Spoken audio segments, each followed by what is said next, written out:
Nous allons aborder ce soir les risques psychosociaux dans nos équipes, comment les prévenir, les diagnostiquer et les prendre en charge.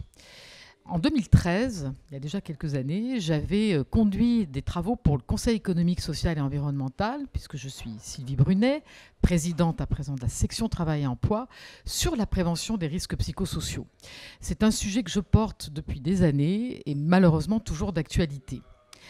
La première question qui me paraît importante, c'est est-ce que vraiment les mutations du travail impactent les risques psychosociaux ou pas, en tout cas leur développement? Alors, selon les points de vue, certains pensent qu'on en parle plus. Et c'est peut-être pour ça aussi qu'on a l'impression qu'il y a plus de risques psychosociaux. En réalité, les mutations du monde du travail impactent forcément l'émergence de ces risques psychosociaux.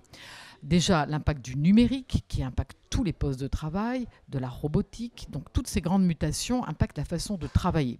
De manière générale, le changement dans les habitudes de travail est un facteur de risque. Mais aussi une certaine culture du quantitatif, de la productivité qui impacte là aussi tous les postes de travail.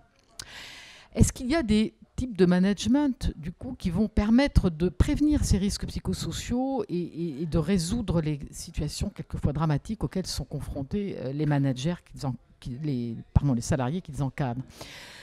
Eh bien, oui, il faut revenir, je pense, aux grands basiques du management et rien ne remplace le management de proximité, l'écoute. Et je crois qu'on a trop perdu cela de vue, d'autant qu'on a des organisations de plus en plus où le manager est loin, parfois très très loin, et du coup n'est plus proche des salariés qu'il encadre et n'est plus conscient des problèmes qu'il rencontre. Donc la proximité, oui, c'est déjà, à mon avis, la première motivation importante pour un manager s'il veut vraiment prévenir les risques psychosociaux. Alors, il y a effectivement des bonnes pratiques qui commencent à s'étendre dans les organisations. Alors déjà, être formé à ce sujet et pas se dire « Oh, mais moi, j'en suis conscient, je sais à peu près comment on traite ». Non, se former pour le management est important. Également, savoir écouter les collaborateurs, savoir travailler de façon pluridisciplinaire, ne pas hésiter à solliciter des psychologues du travail, le médecin du travail quand c'est nécessaire, mais aussi d'autres collaborateurs, les partenaires sociaux, le comité social et économique qui remplace petit à petit le CHSCT. Voilà, il faut être pluridisciplinaire sur ces sujets-là. Et ça, c'est vraiment ce qui se répand dans beaucoup d'organisations.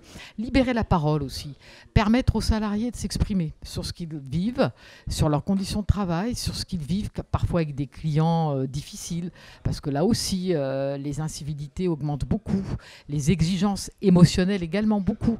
Donc, permettre déjà de libérer la parole, c'est très important dans les pratiques au quotidien pour prévenir ces risques psychosociaux.